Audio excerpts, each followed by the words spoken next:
Características clínicas importantes. Paciente com ela tem alterações cognitivas e psicológicas, pode vir a ter.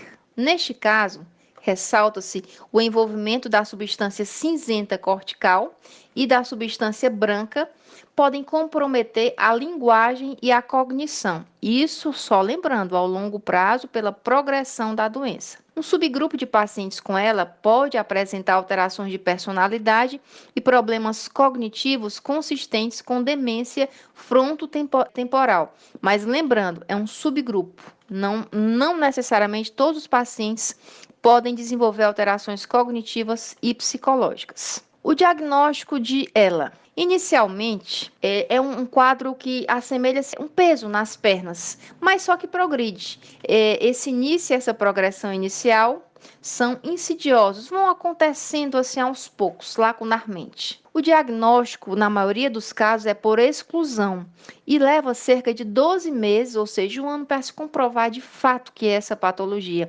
E veja que o decurso dela é entre 2 e 5 anos, hein? Esse diagnóstico é definido pela evidência de sinais de comprometimento do neurônio motor inferior por meio de exame clínico eletroneuromiográfico ou neuropatológico, associado ao comprometimento do neurônio motor superior sob formas crônica e progressiva. Ou seja, vai ver se a musculatura de fato está funcionando, se há alguma lesão, alguma degeneração que não está permitindo a transmissão dos sinais para a contração muscular. É necessário para o diagnóstico a ausência de alterações clínicas, eletrofisiológicas e neuropatológicas de outras doenças. A gente viu que é por exclusão diagnóstico, que explicariam a degeneração dos neurônios motores, assim como as alterações nos exames de neuroimagem, que justificariam os sinais eletrofisiológicos. Existe uma subclassificação de certeza diagnóstica e, como cai em concurso, é interessante que a gente defina para vocês que a ela definida,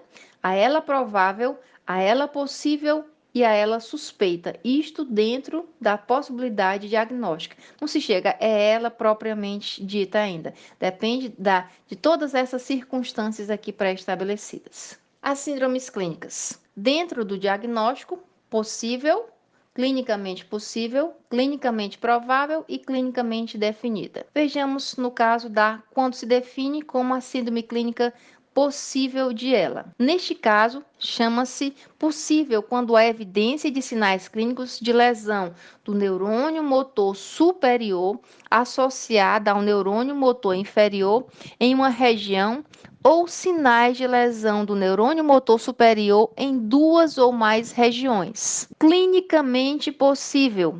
Evidência de sinais de disfunção do neurônio motor superior e do neurônio motor inferior em uma região, clinicamente, sinais clínicos. Ou presença de sinais clínicos de lesão do neurônio motor superior em uma região e sinais de lesão do neurônio motor inferior em pelo menos duas regiões, com aplicações da neuroimagem de exames laboratoriais para excluir outras causas. Clinicamente provável. Evidência de acometimento de neurônio motor superior e neurônio motor inferior em duas regiões, pelo menos, sendo sinais de envolvimento do neurônio motor superior rostrais, a região do corpo. Só lembrando, vai ficando mais acometimentos e aí vai se tornando realmente a ela definida, que é o acometimento de neurônio motor superior e neurônio motor inferior, aqui já em 3 regiões. As características clínicas inconsistentes com o diagnóstico de ela, ou seja, aqueles que se pode excluir, ou seja, o paciente não teria ela. São as anormalidades cognitivas associadas à doença de Alzheimer, anormalidades do movimento associadas à doença de Parkinson, anormalidades esfincterianas que a gente viu que estão exclusas nesse caso, anormalidades da via visual, também vimos que esses pacientes com ela não têm, comprometimento sensitivo, nós vimos que ela é uma doença do neurônio motor, e disfunção do sistema nervoso autônomo também, que nós vimos estar ausentes nesse caso. Vamos para mais uma questãozinha para ver se a gente continua afiado. Questão 2. Quanto ao diagnóstico de esclerose lateral amiotrófica, ela assinale a alternativa incorreta. Imaginem só, é incorreta, hein? Item A. O diagnóstico de ela é definido pelos critérios Ellis-Correll. É um tipo de critério, que é semelhante ao que a gente estudou agora há pouco. Como sinais de neurônio motor inferior, ok, mais neurônio motor superior, ok, em 3 regiões. Nós acabamos de ver que tem que ter 3 regiões. Item B. Com os novos critérios para ela, não há necessidade do exame de eletroneuromiografia, de jeito nenhum. Tem que ter sinal e nós vimos isso até porque existe a questão do diagnóstico que é exclusivo. Então, essa aqui já encontramos a nossa resposta. Item B, questão incorreta, ou seja, é a resposta da segunda questão. Mas vamos ver as demais. Item C. O diagnóstico de esclerose lateral amiotrófica é possível pelos critérios Ellis-Corel como sinais de neurônio motor inferior mais superior em uma região. É uma das possibilidades. Item D. A esclerose lateral primária compromete predominantemente o neurônio motor superior, o que auxilia na sua diferenciação da ELA. Com certeza, neurônio motor superior, motor. Item E. Atrofia muscular progressiva compromete predominantemente o neurônio motor inferior, o que auxilia na sua diferenciação com ela. Perfeito. Isso tudo nós vimos quando falamos aqui das síndromes clínicas e das características clínicas inconsistentes. Nós vimos aí que tem a possível, tem a provável, tem a definida.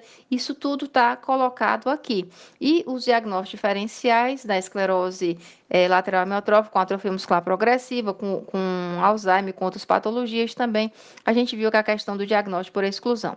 Então, questão 2, ele que é a incorreta, e a incorreta é a letra B. O tratamento da doença de Charcot ou ELA pode ser, dentre outros, farmacológico e multidisciplinar. Lembrando que não tem cura, é apenas para manter uma certa qualidade de vida para o paciente. No caso do farmacológico, nós conversamos sobre os fatores de risco, como, por exemplo, dieta, a questão dos agrotóxicos, né? São substâncias que podem desenvolver a excitotoxicidade de pacientes, que aí a longo prazo pode levar a essas alterações, a essa esclerose no neurônio motor. Por isso, a base do tratamento farmacológico são agentes anti-excitatoriedade. Também fatores neutróficos, que relacionados ao crescimento, imunomoduladores, anti-estresse oxidativo e compostos antipoptóticos e suplementos nutricionais. A gente não dá nome aos medicamentos,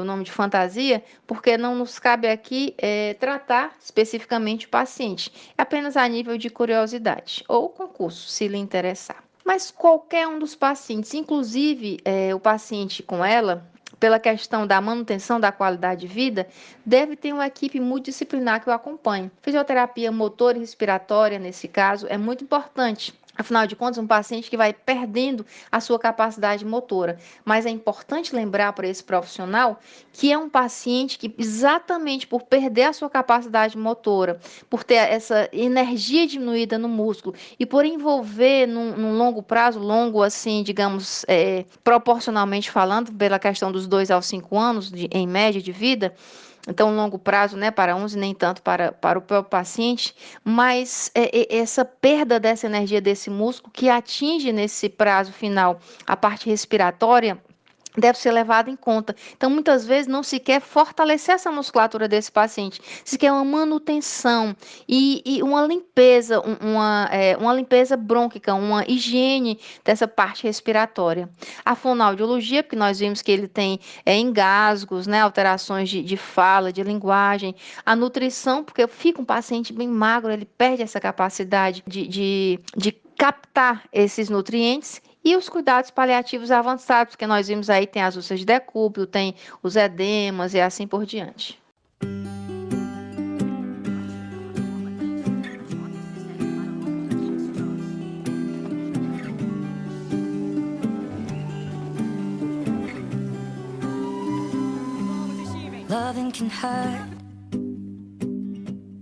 Loving can hurt sometimes, but it's the only thing that I know. When it gets hard, you know it can get hard sometimes. It is the only thing that makes us feel alive. We keep this love in a photograph. We made these memories for ourselves, where our eyes are never closing, hearts are never broken, and time's forever frozen still. So you can keep me inside the pocket of your ripped jeans, holding me close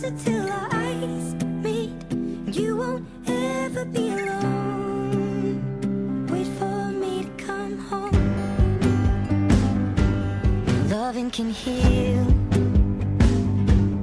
Loving can mend your soul, and it's the only thing that I know. I swear it will get easier. Remember that with every piece of you.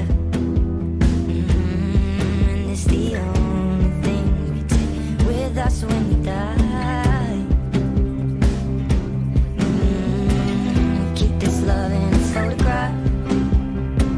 We made these memories for ourselves, where our eyes are never closing, hearts were never broken, time's forever frozen still.